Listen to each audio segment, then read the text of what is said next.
అవును అవును రాజస్థాన్లో తీసేశారు అట్లాగే. అవును ఇప్పుడు రేపు ఆంధ్రాలో తీసేయాల్సి వస్తుంది. బీహార్లో తీసేశారు. కాబట్టి ఇక్కడ ఏదో ఒక ఓటే ఉంటది.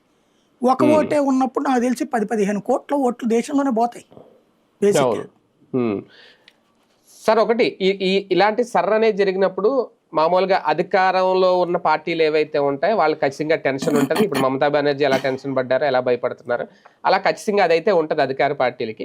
అది పక్కన పెడితే ప్రతిపక్షంలో ఉన్న ఇప్పుడు తెలంగాణలో ఉన్న బీఆర్ఎస్కి కానీ, ఆంధ్రప్రదేశ్లో ఉన్న వైసీపీకి కానీ ఇది ప్రయోజనమేనా?